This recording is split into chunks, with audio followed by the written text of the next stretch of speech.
people still seem to think that more EB1A criteria means a much stronger profile. And that's why you're seeing this over-focusing on the criteria instead of on final merits. In fact, a lot of people come to me and they don't even know what final merits actually means. And that is quite alarming given that final merits is a big part of your EB1A profile as well. In this video, we'll be covering the main differences between a strong EB1A profile and a not very strong EB1A profile, and why over-focusing on the criteria can actually lead to not that strong of a profile, and that your focus should actually be on final merits, not on claiming as many criteria as possible. And we'll be going over two general examples of profiles that I see all the time, and what the key differences are between these two profiles, and why one profile is much stronger than the other.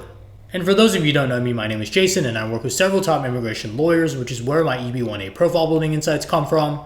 I also run a paid newsletter for $12 per month, through which you can get access to my newsletter resources, which includes a profile building opportunities database that lists over 400 opportunities categorized by field and criteria, and also access to a private group where members have been able to find collaborators in general for profile building, have been able to find opportunities shared by other members, and have also been able to find co-authors for papers. If you're interested in these resources, check out the link in the comments. But going back to the video, let's look at two general examples of EB1A profiles and the differences between the two, and why one profile is much stronger than the other, even though one of them, the not so strong one, has just far more criteria claimed.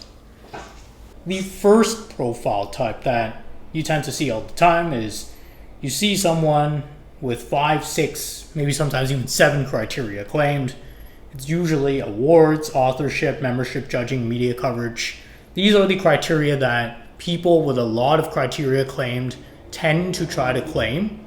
And then you have the profiles that have leading or critical role, judging, authorship, and sometimes that's really it. They only have 3 criteria. Why is it that one type of profile with only 3 criteria claimed can be much stronger than the second type of profile, which might have 6, 7 criteria claimed, but not be as strong? Well, it comes down to final merits. With EB1A, what you're trying to do is show that you're risen to the top of your field. And that doesn't actually have much to do with the criteria, or at least as much as you think it does. With the 3 criteria profile, what you could have is someone with a very strong leading or critical role claim, so they have maybe many years of experience, and then some really high quality judging and authorship. That is just 3 criteria, but those 3 criteria alone could help present a strong argument for how that person has risen to the top of their field, usually stemming from the expertise they have presented as part of leading or critical role. Now, with the 5 criteria profile, notice that I didn't put down leading or critical role or original contributions, which usually means that this person has no foundation for how they've risen to the top of their field. They may have some awards, they may have some authorship, they may have some membership, they may have all these types of activities, but types of activities do not on their own mean that you are strengthening your profile, because you can have some awards, you can have some authorship, you can have some membership, judging, and even media coverage, but have all of it just be very generic and not indicative of your high level of expertise. Yes, it's possible to do all these activities. It's possible to get some random low quality awards, to get low quality authorship, to get just random memberships, to do like some low quality judging, and then get some paid media, and then you kind of have a profile, do you? But no, not really. And the reason for that is because all of these activities combined don't really show that you're risen to the top of your field. Whereas if you just have, say, a strong leading or critical role claim, some judging, not all of it has to be extremely high quality. It could be decent quality, some high quality, and maybe decent to high quality authorship. That is a much stronger argument for how you've risen to the top of your field.